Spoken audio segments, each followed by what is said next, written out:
Hi, everyone. Welcome to Me, You, and Who. On today's episode, we are speaking with Mariam Shahab.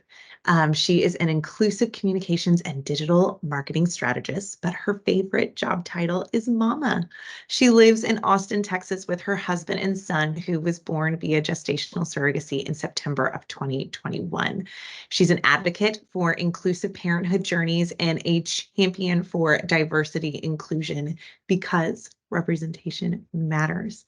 This was an amazing time with Miriam. We had so much fun talking about her beautiful journey with her amazing surrogate, as well as just some of the things that she has been able to learn and educate others on post journey. So please enjoy Mariam Shahab. Me, you, and who? Who knew it would take more than two people to have a baby? In a world where infertility is no longer a taboo topic, this podcast will take you through all the different aspects of surrogacy and egg donation through the lens of many who walk this journey in different ways.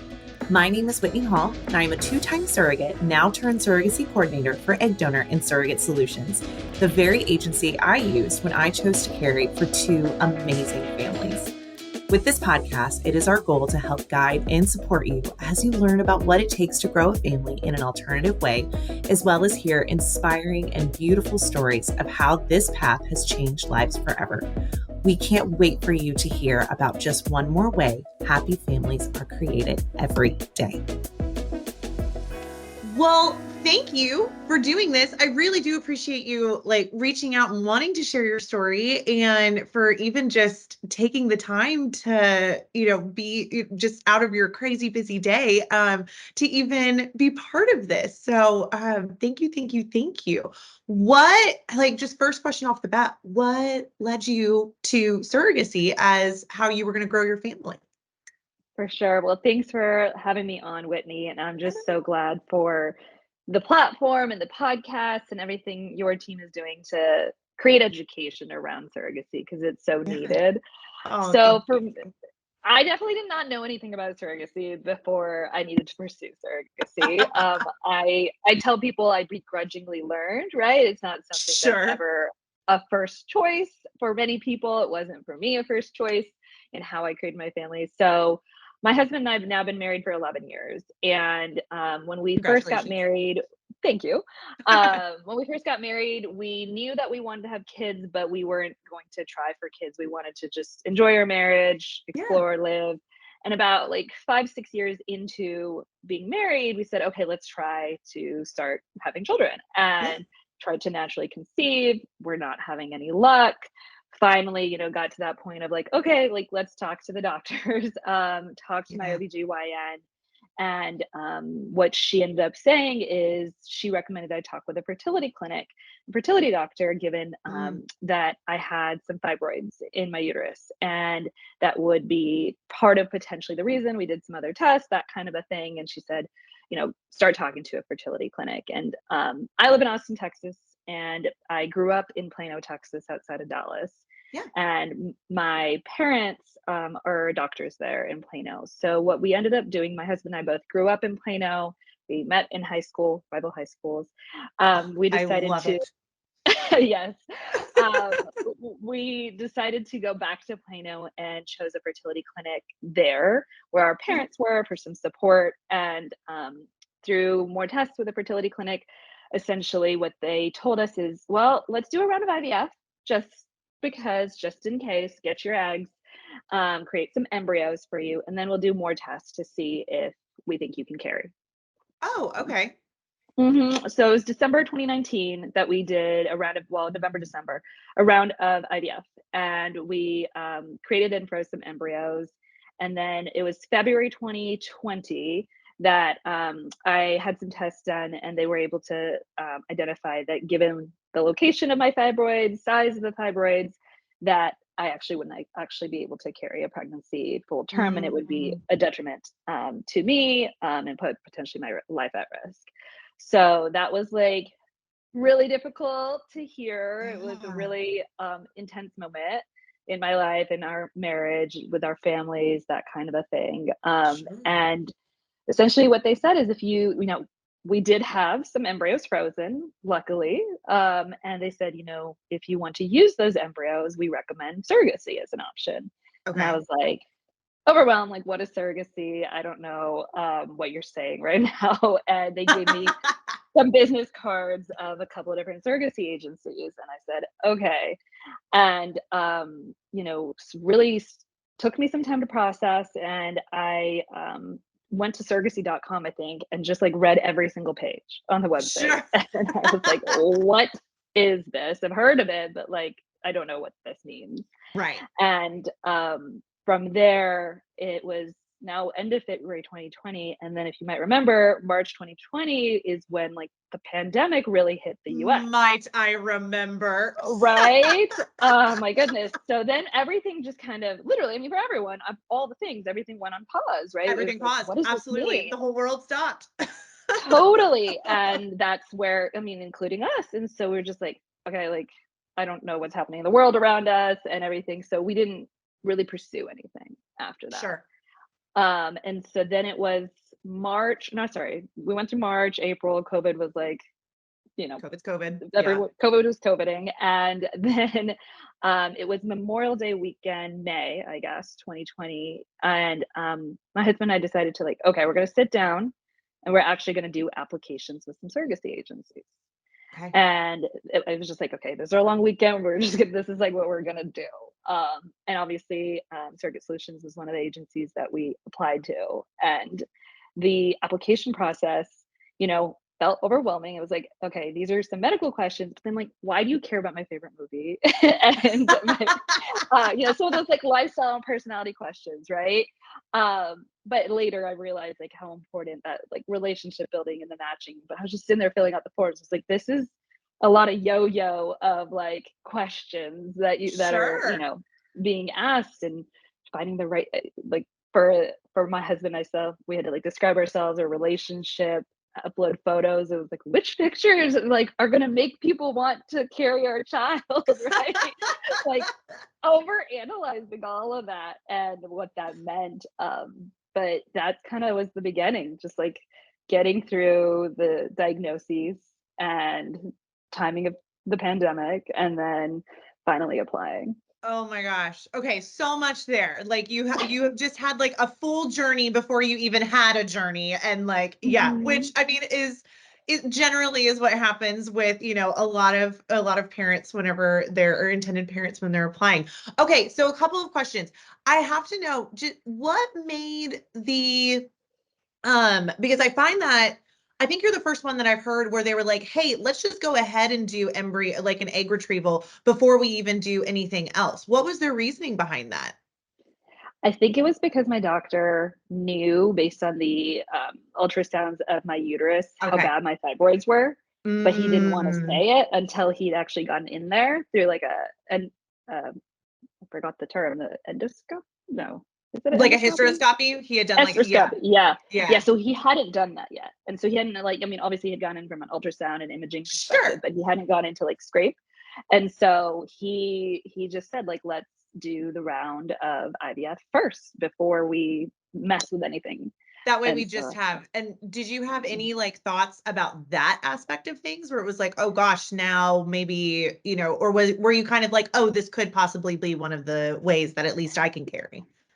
yeah, I mean, definitely was not thinking that I wasn't going to be the one to carry. So it was just like, IVF has so much more societal awareness, I guess. Yeah. And I was like, sure, okay, like, yes, this is going to be difficult, the hormones, the medicine, and all that kind of a thing. But I am very type A person. And so I was like, okay, there is instructions. This is going to happen at this time. Then this will happen. Like, Oh, the great. fertility clinic had explained all of that to me. And I was like, okay. And we can figure this out. And, we had an interesting IVF time period. We ended up staying in Plano at my parents' house. And my Mhm. mom was the nurse who administered my nurse, quote unquote, who Sure. administered my shots for me, Oh, thanks, which mom. was, yeah, kind of like very beautiful, right? She was helping me have my child through this Yeah. process, if you will, in terms of just, these steps. And going to the fertility clinic every other day, right, for the blood tests and stuff like that.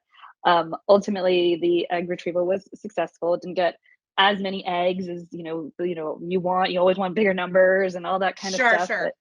the fact later I learned through the IVF community, like not even the egg retrieval is guaranteed, right? Like Yeah. you don't know if you're going to get good quality or if you're going to get any eggs, etc.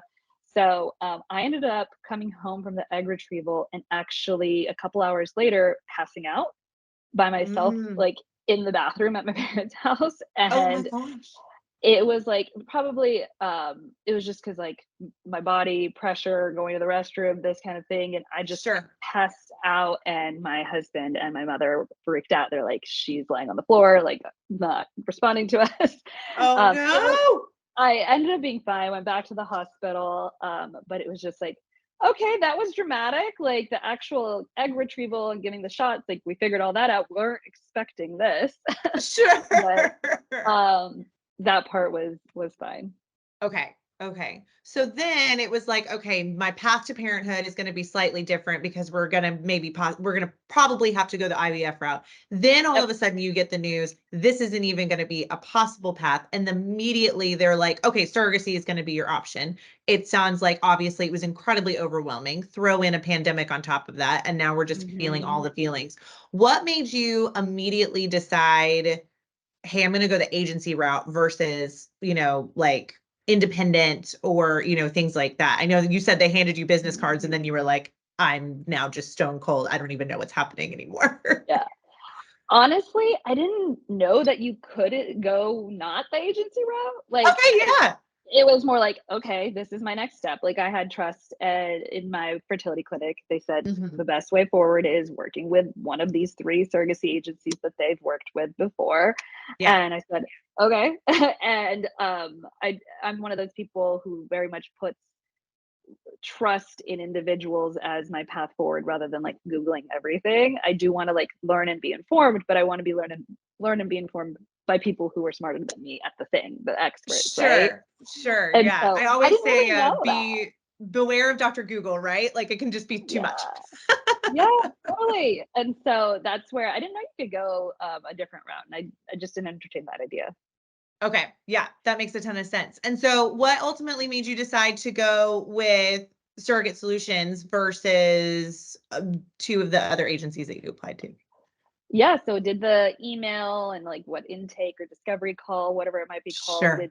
multiple people, and it was kind of like a vibe check, right? It was um, the communication is so important to me between email communication and phone communication with who I'm working with. Like I said, the Yeah. trust is so important, and I had never done this before, so I wanted Sure. someone who was going to give me information in a way that it was understandable to me, Mhm. but also I'm the kind of person who wants all the information. It just needs to be packaged in a way that I can comprehend it. Like, don't just like, Absolutely. we're going to take care of it from A to Z. Well, what is it, right? Like all the steps. And so Yeah. I remember Surrogate Solutions had given me some like PDFs and checklists and like flow charts, and I really liked that. Oh, your type Um, A self. There it is. for sure. I really appreciated that. And, it's, of course, there's a business aspect, but the empathy is so important too. Is like, again, I'm Yeah. coming to this for the first time. And I definitely appreciated how Surrogate Solutions was showing up in those first conversations. And that, I could apply as potential intended parents and we wouldn't necessarily move forward until there was a match. That was Yeah. important to me to understand that. Yeah, absolutely. So, how was that matching process? You ended up going with us. Wonderful. Yay. And Yes. then all of a sudden now it's like, okay, now I have to find the woman that's carrying my child. Oh my goodness. Yes, it was so interesting. So my husband and I, like I said, we met in high school, so we never did the dating profile things, Sure. like, and it like the application and like the meeting of people totally, from what I Yes. understand, felt like a dating. Like it's just like you're trying to find your match, literally. Yeah. Um, and it was nerve wracking because Sure. it's like this person is going to carry my child and I have to convince them to, and I have to be, they're vibe checking me and my husband to see if Sure. they want to do this for us. But what was beautiful, and like especially when I look back now, is we got extremely lucky given it that it was the pandemic. We got matched with Katie, who was our gestational surrogate.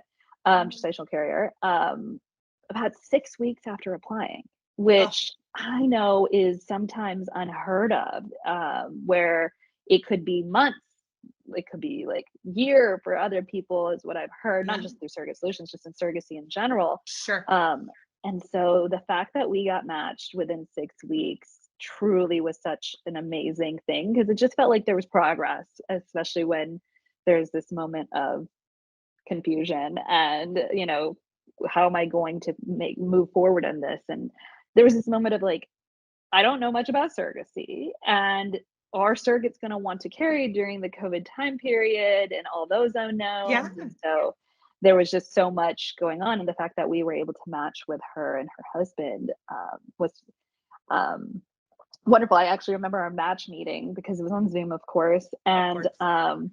there was the coordinator was on the call from Surrogate Solutions. And it's like literally your chaperone for your double date, trying to like help you get comfortable with each other, because she knows both couples, but we're meeting for the first time. And Yeah. it's funny when you think about like that piece of it, but then after that the relationship truly blossoms together. It's just those Yeah. first few like first feel so intense. Oh, yeah. Well, and I think you said it beautifully because it really, I mean, that meeting is another, almost vibe check between, each other because it's not like a list, right? It's not, okay, you're at the top of the list and now you're matched with that surrogate that's on the list. Does it work, sort of thing. It is you're looking at profiles and what is your favorite movie or, what are the little things that during that quote, like first date, maybe you guys can connect on and things like that. So yeah, it uh, totally is that vibe check. And obviously it was yeah, successful. yeah, I remember actually, I haven't thought about this in a long time now. I just remember we talked about chocolate chip cookies on that first match call too. I don't know how it came up, but we did. That was one of the things. But yeah. Yeah, it's so funny. As a coordinator, we will read notes from the match meeting. And I've had a couple times where it was Lauren who, was doing all of the match meetings. And she did something about there was a group that I had who they bonded over Harry Potter. So she's like Mhm. typing stuff in there and she's like, I have no idea what any of this is. But I'm putting this in here because I know you like Harry Potter. That's so cute. I love I it. know everybody seems to always have one thing that's like, okay, good, here's our common ground, and then let's go from there. Like, and it's something so silly, Mhm. like Harry Potter or chocolate chip cookies. And then it's like, yeah, we're about to embark on this crazy thing, but let's talk about something so surfacey that we can all bond over. Yes, exactly, exactly. Yes. And then it gets started and you go through the whole thing. So how was your experience with Katie? What was that journey like? It was great. It was Yeah. amazing. The first time we finally got to meet in person, so she was located in Oklahoma, Norman, Oklahoma area. My husband and I live in Austin, Texas, and then the fertility clinic we were using was in Plano, Texas. Right. So different geographic areas. And we first time we actually met in person was in Plano after a fertility clinic initial appointment that she had. Sure. And we actually met at Corner Bakery. I remember this specific Corner Bakery that we met at. And because my husband and I grew up in Plano, it was a Corner Bakery we'd gone to a lot, like with our Yeah. families just growing up. And we were so nervous to meet in person too, because it was like, you've done your virtual dates and the text messages, but now we're actually going to meet in person. And I just remember how, I was like, what am I going to wear? And but the actual journey was so beautiful. There's so many moments that really solidified our relationship together too. And because it was COVID time periods, my husband and I were not allowed into the fertility clinic for Sure. those first appointments. So we remember when we actually had I'm blanking on the word, um, the embryo, The transfer? the transfer day. Yes. Wow. Sorry, I forgot the word.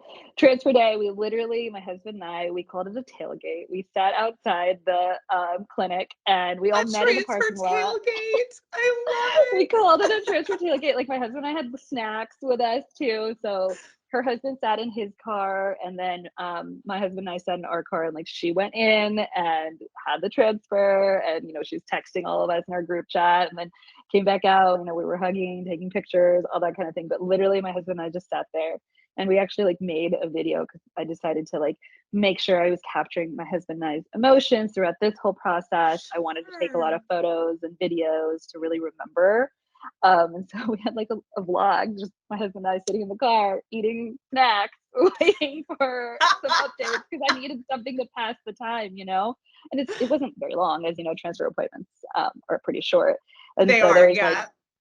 there's that appointment, and then when we were on FaceTime when we got to hear the heartbeat, when the first heartbeat appointment too. And again, we Mm, were in the car outside of the fertility clinic because we still wanted to be there without being physically in the room, right? right. We still came to Plano, wanted to see Katie before and after the Yeah. appointment, things like that. But it was just like the beginning of the journey. And then when she graduated to her OB in Norman, Oklahoma, their policies by the where the calendar time was going on too, allowed us to come into appointments, which was so fun. And part of the Mm, memories my husband and I have are driving from Austin to Oklahoma, which is like a 6 hour plus drive, sure. and going there, waking up early, this kind of thing, like asking to have appointments at 10 a.m. rather than 8 a.m. so that we, leave at certain times. Sure. Um, but just all these appointments and being there through this process. Luckily, I was working remotely already,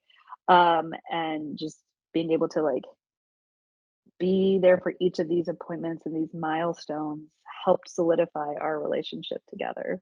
I love that. I love that. And then, of course, over the course of the time, obviously, like you said, your relationship with Katie blossomed and, all of that. Yeah. What were, besides delivery day, which I want to hear all about it, but what were some of your favorite memories throughout the journey?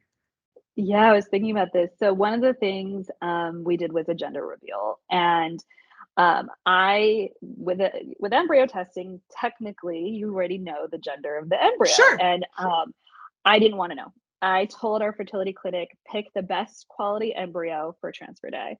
Okay. Um, didn't have a preference on gender, that kind of a thing. I said just I need the best chance, whichever is the best quality. I trust the embryologist and the fertility doctor, so didn't want to know which one they transferred.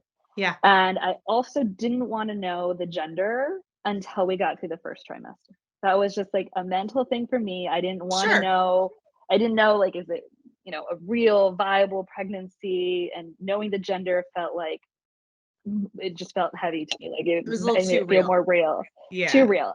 And so I was actually out here in Austin with my husband and my best friend, canoeing or kayaking one day. And my friend was asking me, she's my best friend, she's been there through this process for me. And she said, let's do a gender reveal. I said, no, like, I'm just gonna like email the clinic and ask now that I'm comfortable. She's like, why? No, we're gonna do a whole gender reveal for you. I said, okay, like she convinced Oh, me. And so she was the first person to know the gender because when I connected her with a fertility clinic, gave all like the legal approvals for her sure. to Sure. find out the gender. So the fertility clinic emailed her and she had to sit on this information for like a week and a half, 2 weeks while she planned the gender reveal. And she's like, I Oh, actually can't hang out with you because I can't like just cannot. accidentally tell you this, right? And so we just did a little gender reveal. We did one initially here in Austin with some friends. And my friend, also kind of type A like me, she asked me, how do you want the reveal, right? Do you want it in a cake? Do you want a balloon? Do you want, Sure. there's so many ways to do it. And I don't remember what I actually told her, but what she did is she picked two ways to do it. So she got a balloon with the color inside, and she got cupcakes and she had told the bakery the gender, and she said, this is for gender reveal. I want blue. My son is wanted to have the blue for him. And so she got both. And so we're here at the party at my townhome, and I say, okay, like let's do the cupcake. Let's cut into the cupcake. Let's find the color out that way. Yeah. And my friends were like, no, the photos look better if it's the balloon. I said, Ah, okay, fine. right? And so we end up doing the balloon and finding out we're gonna have a boy and celebrating. And then Oh. now it's time to eat cupcakes. Let's have a party, right? So we cut into the cupcakes and there's actually no color. Like it's just has no filling. And Oh we're like, what if that had been the way that we had found out? We would have all been so confused. And my friend would have been like, I guess I'll show you the email. Like, so she was so happy she had two ways to announce it to us and to our friends. I It love it. it was just like it was like, "Really? This happened?" And then we did another gender reveal with our families, back in Plano, and we decided to keep with the balloon route because that That was solid. We the didn't want a photos. bakery incident. Yes. Yes, we don't trust the bakeries anymore. So, but, got the color inside the balloons, the confetti, the beautiful shots, and revealed it to our family that we were gonna have a son. But the thing is, I had no boy names at all.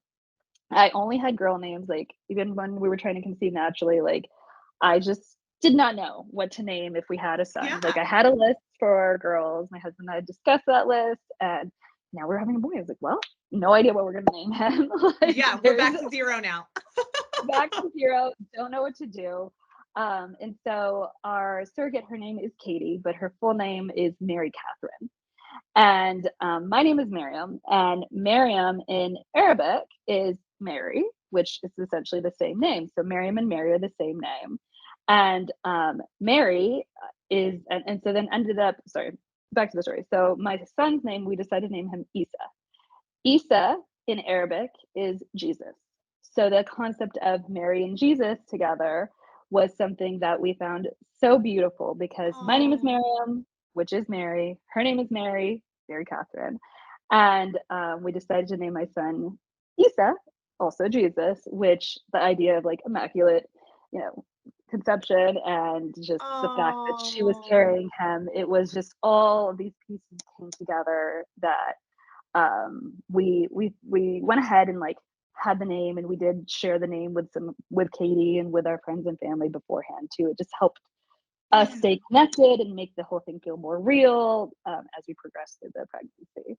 Oh, I love that. That is so beautiful. And what an honor for her as well. Oh my goodness.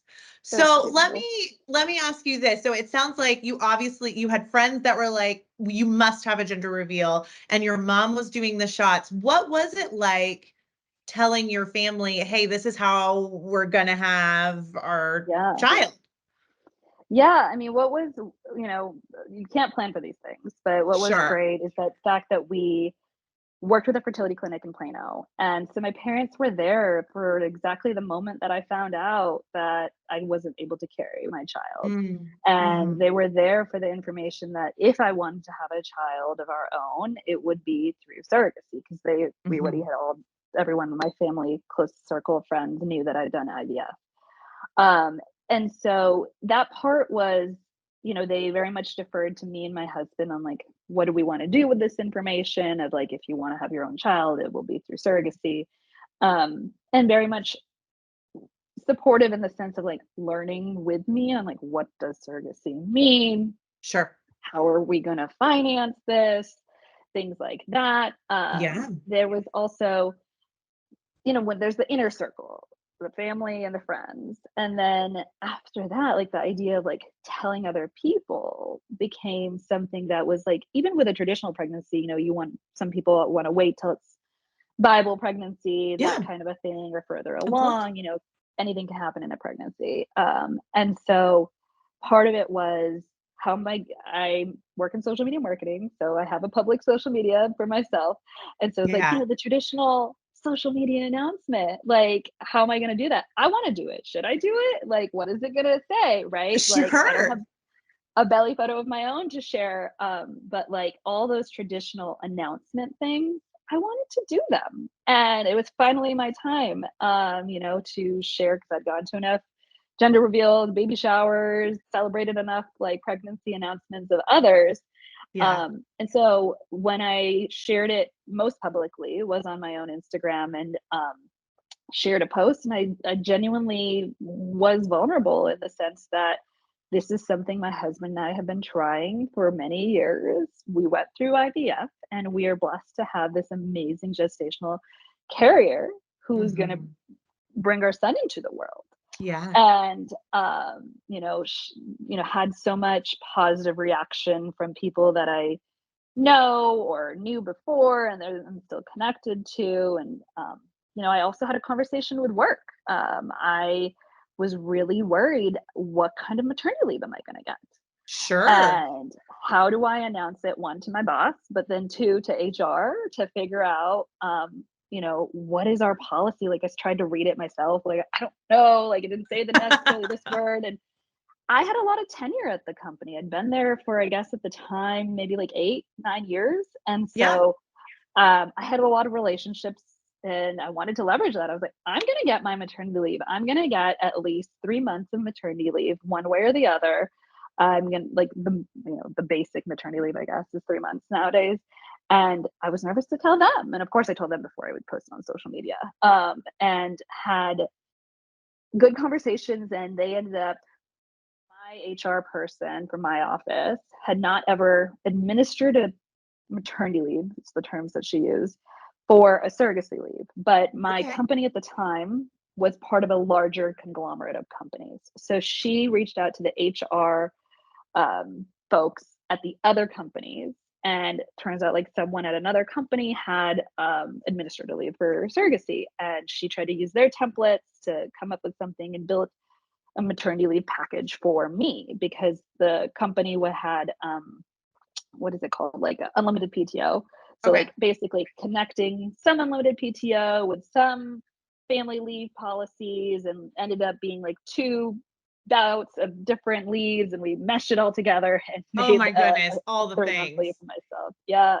So, like, telling people at work was definitely part of the process of just, I didn't at the time want to take on the education mantle and the awareness building mantle that I do now of being a advocate for surrogacy. At the time, it was just like my life, and this is, I just need to tell you, I'm having a child, like, this is how it's happening, kind of a thing.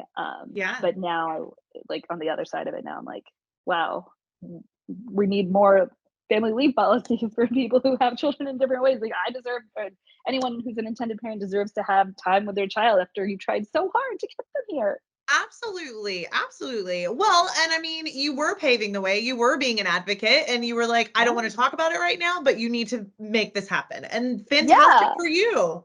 That's right. You're so right, Winnie, because now my hope is that anyone at that company, I'm not there anymore, who might be having a child through surrogacy, now they have that template, they have that policy that they gave me. So now they can give it to others too. So that's so Yeah. true.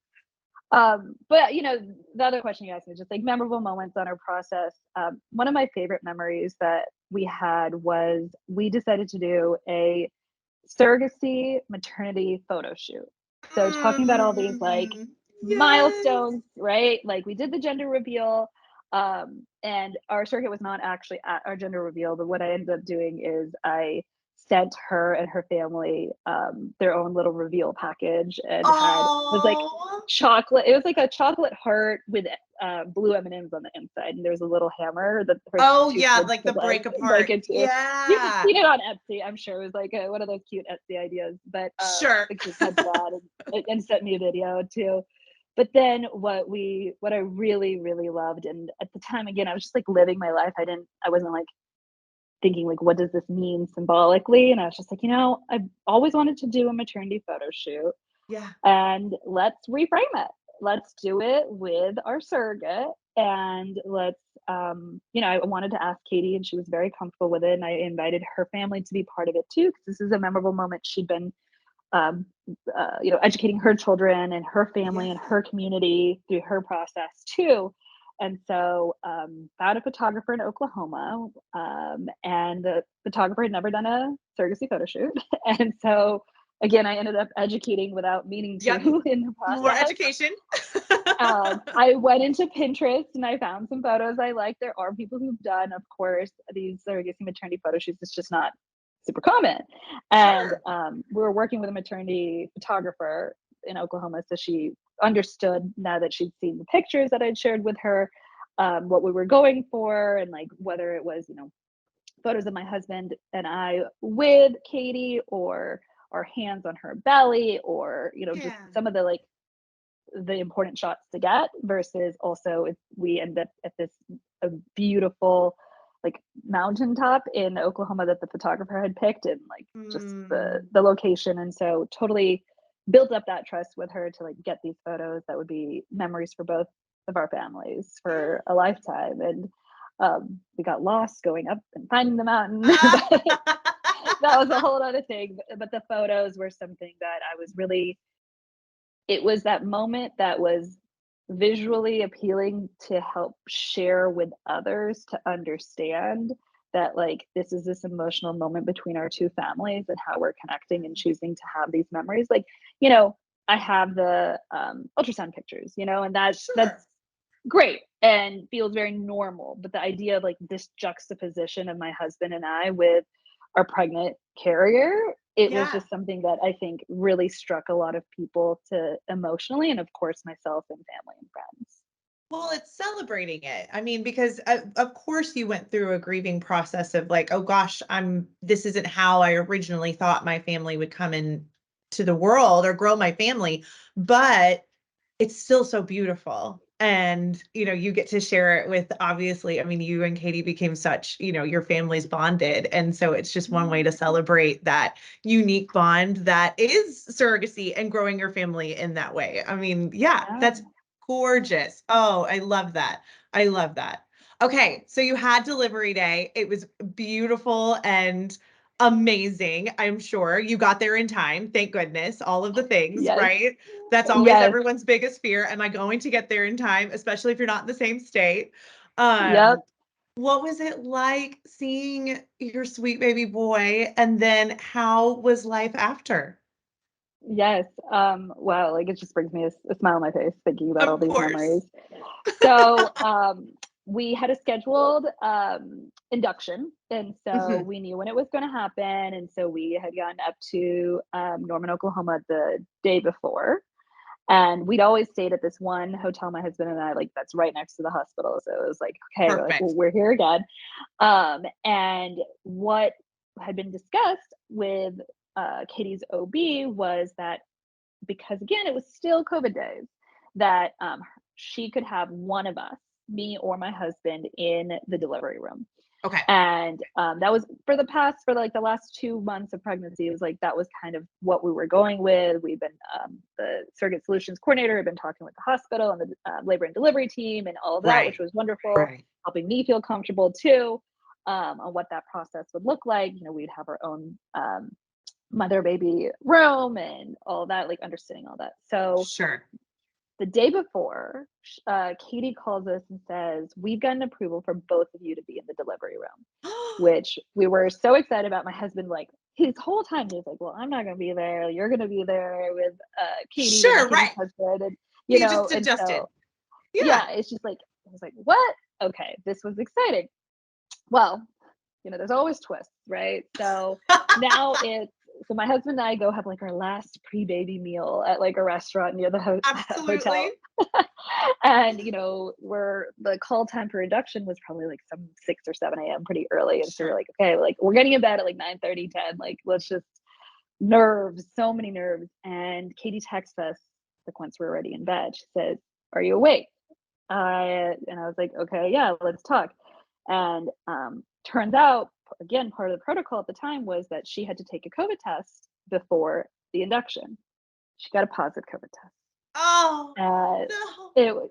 yes. And so because of that, that changed all of the labor delivery policies. Yeah. So my husband and I were not able to be in the delivery room. And they obviously, the labor delivery team had their own like mask up, all sorts of Right. stuff, All the gear. policies, Mhm. all the Mhm. gear. And then, of course, Kitty's wearing the mask, and then her husband's wearing the mask, and all of that kind of stuff. So my husband and I were not able to be in the room. So it was like kind of whiplash, like we're both going to be there. No, we're not. And, just Oh, processing all of that. So again, like parking lot meetups is our kind of our go-to thing there you during this time go. A period. delivery So tailgate. Right? And so we meet up in the parking lot in the morning and like Katie gives me this gift, this box before she goes in for the induction and for delivery. And I was like, what are you, why are you, you're about to give me the best gift of my life, you know? Sure. And Oh, so and I was like, well, I'm gonna open this like later. I'm not doing this right now. And so she goes and I gotta checks hold it in. together. She goes and checks in to her into the labor delivery. My husband and I actually go ahead. The hospital gave us our room on the mother baby Right. floor.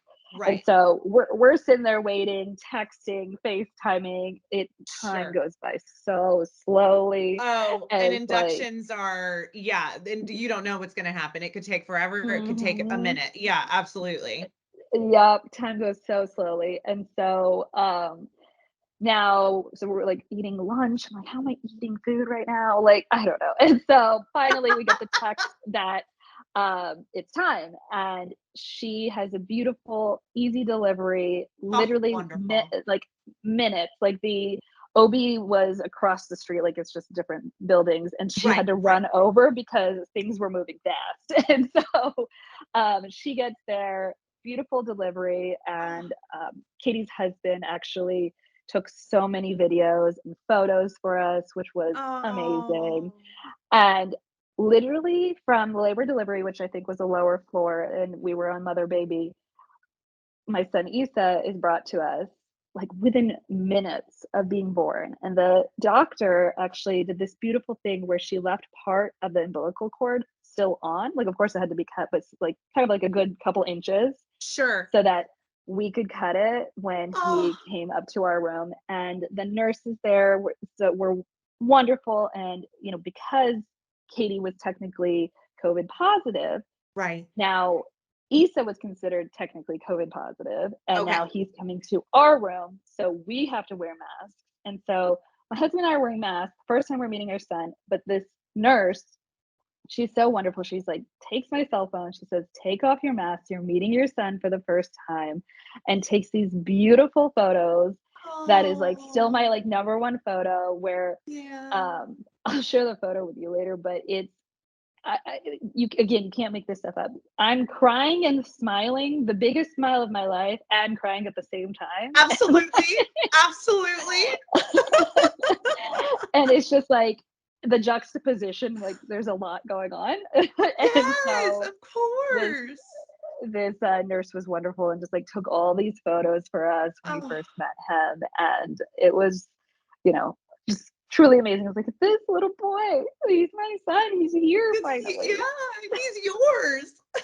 Yes, yes. Oh my gosh. Considering especially just the timing of everything, and then, I mean, it sounds like, especially with her being COVID positive and all of that, and like you said, the whirlwind of will we, won't we, it sounded like it was still just the most perfect, beautiful moment as it should have been. Oh, exactly. Like, honestly, would never have had it any other way. Like, I don't Yeah. regret anything. And like, and also the hospital was just so wonderful that all of the tests, I guess, that you would do within a few minutes of the baby Sure. being born, they did all that upstairs in our room. So they also wanted Ah, to get Issa out from that room and into our room. And so, sure. like, all of the measurements, all of those things they had the heat lamp on and everything. And he brought him to our room and they did it all with us right there, which was Oh, just yeah, with amazing. mom and dad. Yeah, yeah, it was amazing. And like, they do all the other, I guess, hearing tests, the vision tests, but then he had to have like literally day one of this kid's life, he had a COVID test. So, COVID era Well, of baby. course. Yeah, COVID babies. I mean, there's something special about them. Yeah, no, and he was fine. Katie was fine. Both of them, Yeah. they didn't actually like have any COVID symptoms or reactions. Oh my gosh. Okay, so what was in the box? What did she give you? It was a blanket. So it was just this Oh, beautiful baby blanket that we still have. And, it's just going to be one of those memories for Issa that this came from Katie and her family. oh, I love that. I love that. So how was, because it was COVID times, how were your first couple months? Like, you're mom now. I mean, you were mom, but now you're mom with a newborn. Yes. Amazing. So we stayed in the hospital, I think, 2 days. And we drove from Norman to back to Plano. Yeah, So had a pit stop there at my family's house, got to meet the sure. grandparents, Did Katie have to stay in cousins. the hospital longer, or was she able to go home? Oh, she was actually able to go home before we did, so Oh, which was great because they wanted to wait to test Issa some more as well, sure. and so she got to go home. I think it was the next day. Yeah, it was pretty Oh, that's quickly. great. That's great. Yeah, So her so COVID symptoms weren't like major or anything like that. no, That's no. awesome. But one of the things actually because of that whole situation, she and her husband actually didn't get to quote meet Issa. Like Oh, sure. after he was delivered, he came Yeah. to our room and we And were that was it. quarantined for 24, 48 hours. I don't remember Yeah. exactly. So she didn't get to meet him, which was like, oh, it was very Yeah. emotional. Yeah, yeah. And so then, now we're journeying all the way to Plano and from Plano to Austin. And Absolutely. the first time she really got to meet him and her family, they came to Austin for his first birthday, and Oh, it was so beautiful. It was just so much fun. We had them over to our house on his actual birthday, and he did a smash cake and everything. It was just our close family, and then Katie and her family. And then the next day we had a birthday party, like out at a restaurant. So they sure. came for that too, and they got to because again the COVID times, like they didn't get to meet our families also because of Right.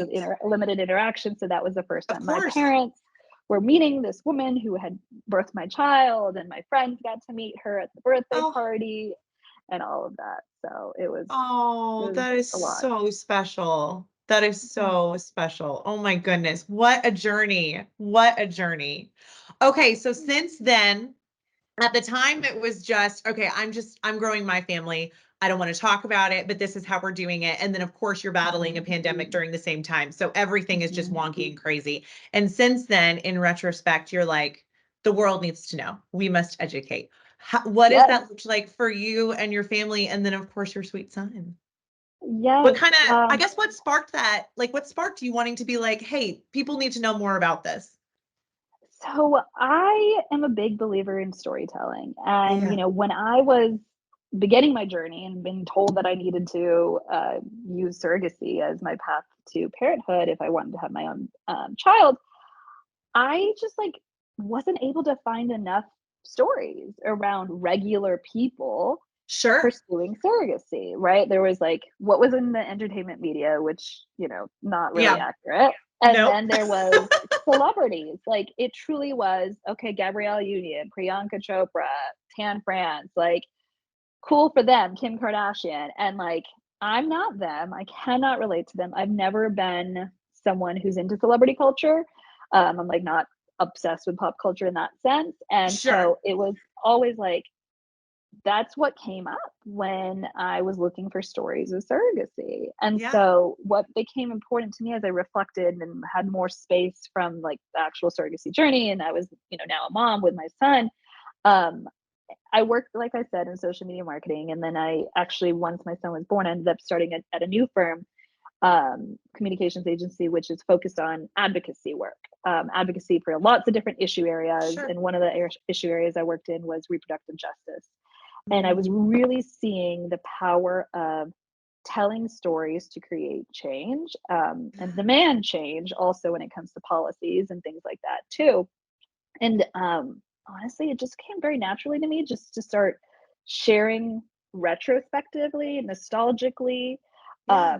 On transfer day, a year after transfer day, I shared on Instagram, on my personal Instagram, that blog I told you about, like the transfer tailgate and like the videos that vulnerably that my husband and I took mostly just for ourselves, but I shared them publicly and the amount Yeah. of responses I got from people who were so thankful for me sharing our journey beyond my just micro group of friends and family was amazing. And it felt really good to me that people were asking me questions about IVF, asking me questions about surrogacy, Yeah. some because they're just curious and some because they actually like needed the information for Sure. themselves or for someone in their friends and family circle. Literally yesterday or day before, yesterday before we have this podcast interview, I got a message on Instagram because I've continuously shared some of Mm-hmm. the reflective journey from a woman I worked with years ago. Haven't talked to her. Honestly, she never has interacted with my Instagram content. Like, I don't remember her liking, commenting, or DMing me Yeah. before. But just 2 days ago, she messaged me and she said, "Hey, I've been watching your stuff. And I know that you vulnerably shared about surrogacy. One of my best friends lives in Austin, and she just found out that she's not going to be able to carry for her second child that they're trying for. Would you be open to connecting with her and sharing some of the ups and downs and the ins and outs of surrogacy?" I said, Mm, it made my heart smile so much, Whitney. Like, this is a woman who is seen my content, and now she has this moment to support her friend. And I, of course, said yes. And I said, "Listen, whenever your friend is ready to talk yeah. to me, that's up to her. Like, I'm here. Here's my personal cell phone number if you want to connect this way." And it would make me, I've had a few people over the past 2 years who reached out to me, and I've had that conversation with them. One conversation, two, three conversations, and it's just being a real Mm, human that's like not the internet to yeah, have a conversation absolutely. with somebody. And like, and I always tell people, I was like, I am not an expert. I have my story, my experiences, and then I am informed because I consume Of a lot course. of content around this, but I am not an expert. But there's something to having a real human. And it's just these moments, just like this woman DMing me a couple days ago, is why I share about our journey, and reflecting, like, every year on his birthday, how important it is for me to talk to my son about Katie. And all the in between moments too is, making sure that he knows that he wouldn't be here without her. And that's something I'm trying to figure out, is like, there's not enough books about surrogacy, like kids books. Sure. There's like literally the same seven whenever you Google like come up, and some of the books are for the surrogate's children to understand what the surrogate's doing. And that's great, but I don't need that. I need different ways to explain to my son, like, how much we did to have him here and how loved he is, not just by us, but by Katie and others as well, Mm, to bring him here. And like, that's where I just think there's just not enough. So, like, content, movies that are real, books that are real people's real stories to explain what surrogacy is and why it's so amazing. yeah. Yeah. I mean, because you're right. In the Hollywood kind of version of surrogacy, it's usually sensational and generally inaccurate. And so, yeah, Mhm. there it doesn't feel as though there's a lot of resources or it's a celebrity. And you're Mhm. right. It's real people trying to figure this out. And it's not necessarily a classified as a luxury perhaps, like it's like no, this is how Mhm. we're going to grow our family, and it's hard, and it's vulnerable and so raw and real. Oh, that's amazing. Would you because you sent me that beautiful blog, the or it wasn't a blog but your article, the is he yours, can you share more about it? Because I know, like you said, you're sometimes in these mom groups and everyone starts talking about their personal delivery day, or oh gosh, you remember, our feet were swollen, or whatever it might be, or those first couple of days, or that first time at the park, or whatever it may be. Can you share more about just that moment for you? Sure. Yeah. So, when we were going through our surrogacy journey, it was much about how do I communicate to others that I am an intended mom, I am having a child, even though my body might not look like it. Right. And we Yeah. have these moments where during the surrogacy journey, showing up to, what is it, Bye Bye Baby to do registry. And I was really nervous. Like, um, are they going to ask me who I'm registering for? Right. Because my belly's not Sure. showing. And I was focused on how to deal with those moments. I wasn't focused on, once my son is here, how do I, how and if will I have to, like, acknowledge to other people that, oh, I didn't carry my son. Like, how many times am I going to repeat this? Right. And Mm-hmm. do I need to, like, of course I'm going to my son, but like to others is kind of what I was thinking about. And so this article you talk about, it might be published on Motherly, so I'll let you know if it does get published there. Yeah. But what I was really reflecting on is, so my son was born September 30th, 2021, and a month later is Halloween.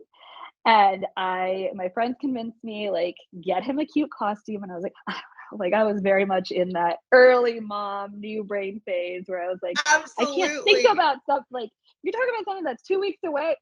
I don't know. Nope. So, We're going day to day, hour by hour. yes, totally. I was like, they're just like, oh, come on, get him a cute newborn costume. I was like, so I ended up getting an expedited Etsy costume, which was a fox costume. And so his Oh, whole room theme is, his nursery theme is like forest. So he has like a couple sure. like fox characters, things like that. And so we got that for him, and my husband and I were like, we cannot think creatively right now. There is no costumes for us. It is fine. And one of No, my friends we are was parents. hosting, That's our costume. that is our costume, right? And so my friend was hosting a Halloween get together and wanted to take her daughter out for trick or treating, and invited us over. So somehow I said yes. I convinced myself to like go and say yes. And you know, it was one of those things where I'm a sucker for family friendly events before I had my son. Like, I love these like wholesome, go to the farmer's market with your kid and like go Yeah. to the pumpkin patch. Like, that is just that kind of stuff I've always liked doing, even without my child. I've always wanted to Sure. envision myself doing with a child one day. And so I was like, okay, no, like let's start making some memories, Miriam. Like, let's do this. And went, and we were just in my friend's neighborhood walking around doing trick or treating, and obviously my son's in his stroller, and people are like trying to peek, and they're like, oh, like, you Yeah. know, what's his costume, and like, oh, how old's the little one, that kind of a thing. And this woman stops me, and she starts asking those general questions, and I say, oh, he's actually only a month old. And she literally says, looks at me, she goes, is he yours? Saying it like to be rude or malicious, but she goes, you lost so much weight, is he yours? Oh, And I literally was frozen in my tracks. I was like, what? Like, yes, of course he's mine, right? But she was commenting on my body, because my body didn't look like a traditional postpartum mother who has delivered her child, which I didn't deliver my child, but it was absolutely infuriating. Like, here I mm, am just trying to make memories with my family, go trick or treating, minding my own business.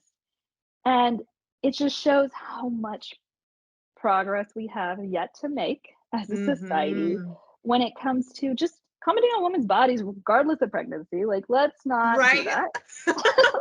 Like, that's one layer right there. Like, That's just like no. the first layer, right? Yeah. And then commenting on what a postpartum body should look like. Uh-huh. And it was so frustrating to me to, I'm not going to sit there and explain in that moment that no, we had a gestational carrier, like here's a random stranger, I'm trying to trick or treat house to house. I wish I had said more to her, but in that moment I didn't realize that I was going to have these moments that Mm, I do want to prepare myself emotionally for, to protect myself, and then proactively, like, what am I going to say next time, type of a thing, now that I've yeah. experienced that this is something people might ask or might say, type of a thing. So it's one of those where I want to be proactive about letting others know, including my son, of course, that he was born through surrogacy. I'm not hiding that fact from anyone. I'm not ashamed of that fact. Frankly, I'm proud of that fact. Yeah. And that's one of those things that I think we just all need to create more awareness for surrogacy. And that's why I share my story, is to truly share that these things happen. And now we all need to reassess our own biases around what motherhood looks like or what pregnancy looks like. Oh my gosh. Yeah. Oh, I whenever you first when I first read the article and then when you first told me about it, I was like, I have so many thoughts and feelings and I'm not gonna get on my soapbox. But I mean, I completely agree because you're right. Motherhood, postpartum bodies, how you get to motherhood, like how you get to, just parenthood in general is so different for everybody. And I mean, sometimes sometimes you just don't deserve to have the answers to those questions. So just don't ask them. Like, just let it be a mystery and move on with your life. Yep. But yeah, for those who have kind of maybe those unfortunate encounters or are given, if we want to put a positive spin on it, are given the opportunity to educate. Yeah. How have you I know you said you've just prepared yourself emotionally. What words have you thought of to say in moments like that? Or what advice would you give to intended parents who maybe, I mean, like you said, that was a fear, right? When you're going to register, when you're showing up to hospital classes and you're not obviously pregnant or, things like that. What advice would you give or words that you would maybe give to that situation? That's a good question. Honestly, I'm still struggling with that piece. Yeah. I do think, one of the things I did during the surrogacy journey piece was choosing when to acknowledge that I am the intended parent. And, the Mm, baby registry is one of them. I wish that there was more inclusivity in this parenthood journey. And that's something I'm really hoping to advocate for moving forward and use my platform and my marketing expertise for too is if bye bye baby, when you register, when you sign up to work with a consultant to help you with your registry, like if there was a button on there that just said, you know, how are you expecting, or like, is there an option for like indicating that I am an intended parent through surrogacy, right? Like, you don't need to show me the maternity wear. You don't need to show me the, like, what can I opt out of, right? And I was choosing not to breastfeed or use my carrier's milk. So, can you show me more things about formula? Like, could they customize that experience to what the process for the parenthood journey looks like? That's mm, something, I hope to see change societally or micro with certain brands and organizations across this parenthood journey.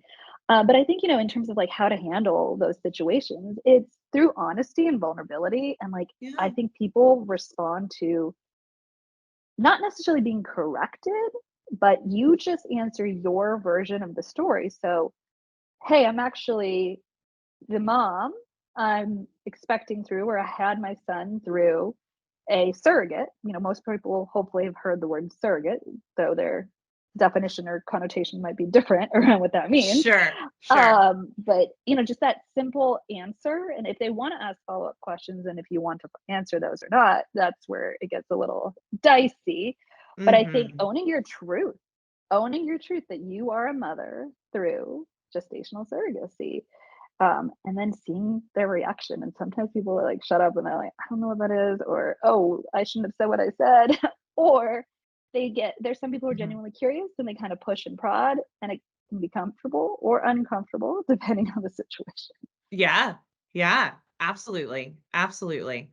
Oh my goodness. Well, good for you for handling that as best as you could at the time, especially with it being just so what? Um, One of the things that I know you've also been advocating for is just kind of the inequity that is, people of color within the infertility world. Tell me more about that. What made you passionate about that? Obviously, you're a woman of color yourself, so, you experienced your own, kind of looking around and, being like, Mhm. "Hey, what's going on here?" Yep, absolutely. So, for anyone who's listening to the podcast version, I am a South Asian Pakistani Muslim woman. Grew up mostly in Texas, and something I just as a personal perspective, I've been really passionate about in general outside of surrogacy is just this idea of representation, Yeah. representation in storytelling, representation in certainly parenthood experiences. And so when I found myself in this situation, I looked around when I was on the surrogacy websites, when I was uncovering what surrogacy means, and even on like IVF Instagram and surrogacy Instagram accounts, it was very white. And I, was seeking out stories that were similar to mine. And honestly, like I really just didn't find them. Celebrities aside, I saw, some news articles for local communities, things like that, of whether it was the gestational carrier or whether it was the intended parents who were not white or of color. They became the exceptions, not the rule. The rule Mm, seemed to be, and it honestly felt awkward, and it felt like, this is not necessarily a place where I see myself, but it is a place that I need to be in because this is how I'm pursuing my family. So, right. like, it is what it is at the time. But when I reflect on it, there with Surrogate Solutions, one of the things was we had a Facebook group where it was for intended parents, and I understand there's a separate one for surrogates too. And I literally was clicking on people's profiles and other intended parents to see like who they are, where they're located, that type of a thing. And there was another South Asian woman who was in the group at the time, and we started messaging each other on Facebook. And Mhm. I don't remember if we both acknowledged that we were both South Asian or not. But I just was so curious to say, I was like, who else is the type of people who are pursuing surrogacy or as intended parents? I just like wanted to learn more about these people, and had connected with a few different individuals, but for the most part it was not surprising to me. It was more disappointing that there weren't more women of color on both sides of this as part of the process. Yeah. Why do you think that is?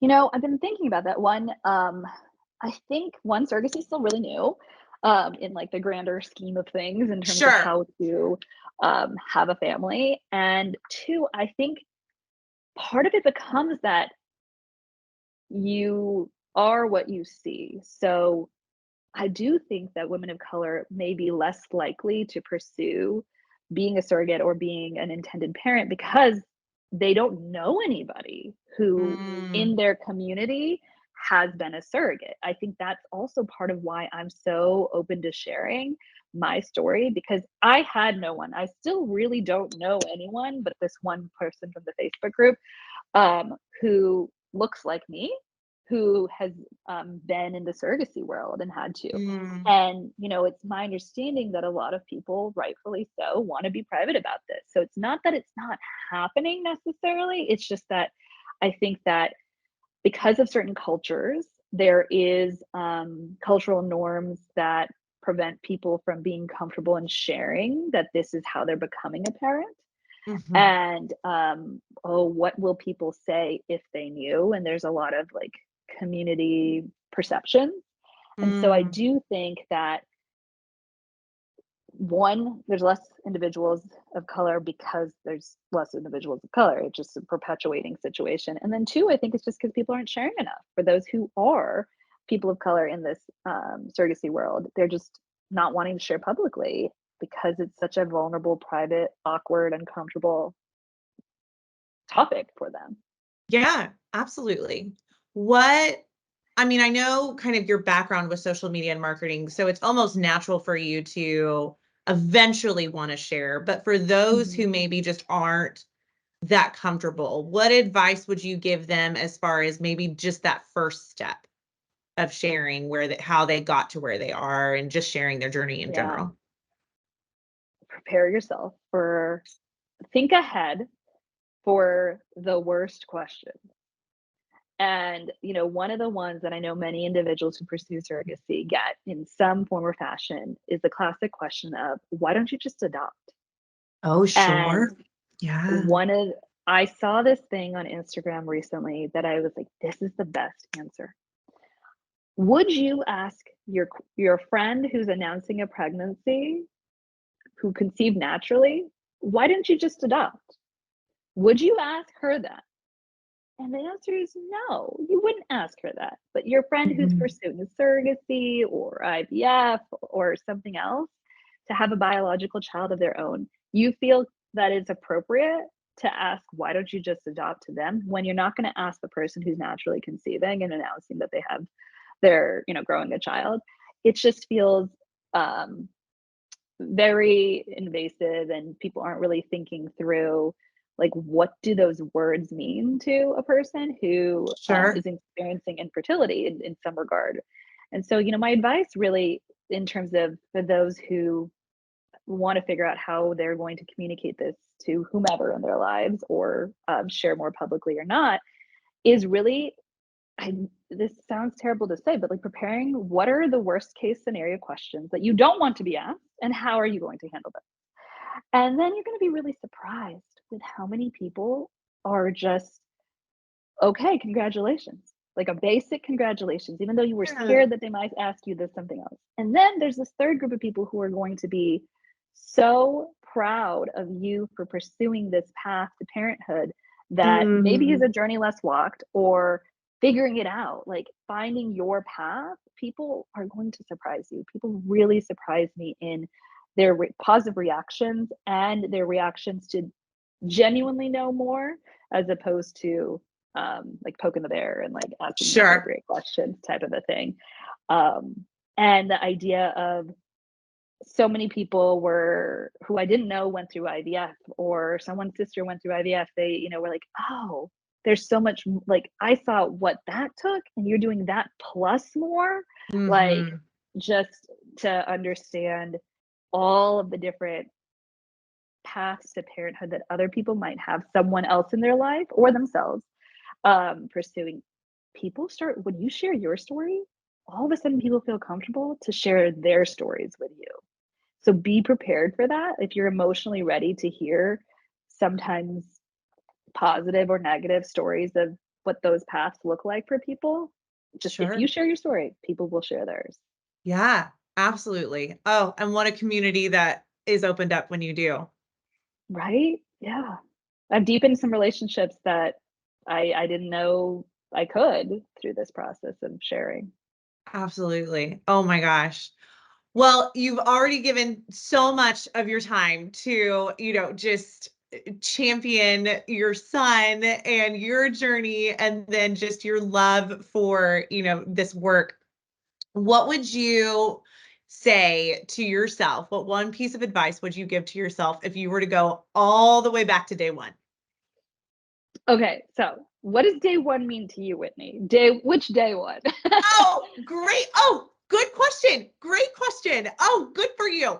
Let's go both day ones. Let's go day one. You have just found out you're going to have to do an alternative pursuing of being a parent. And then day one of your journey of just Katie and, going through your beautiful journey of creating your sweet Issa. Yes. Okay. So day one, finding out that I can't carry. I would say the advice I have is inform yourself of all of options, but like in terms of like educate yourself on all the things that can happen with surrogacy.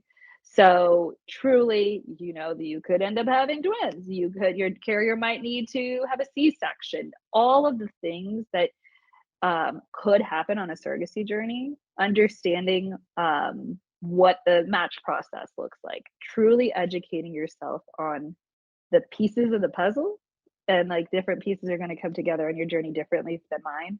So I'd say my advice is like, learn the surrogacy industry. And I know that's overwhelming. And I learned so many like GCIP, didn't know what that was, MFM, didn't know Sure. all these terms, but I learned because I wanted to be informed. I didn't want to feel confused. So I kept learning. And I think the Surrogate Solutions um, coordinator also helped in terms of educating me, and then I would learn something from her, and I would go like Google it and learn more and understand like what, okay, so most surrogates have to go see an MFM because it's a IVF pregnancy, and just learned so much. Just keep learning so you can Sure. feel informed. Day one advice to the start of the match, or like once you're matched. Okay, so this goes back to what we were talking about earlier. I'm type A.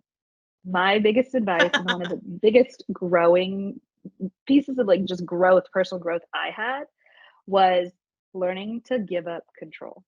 Mm, I it mm. was I am, I like to say to my husband, I am less type A now because of, in general in my life, because of surrogacy, because I've learned that I could not control the situation beyond, of course, there's medical appointments, there's all these things, but I'm not going to tell Katie exactly what to eat for breakfast, lunch, and dinner.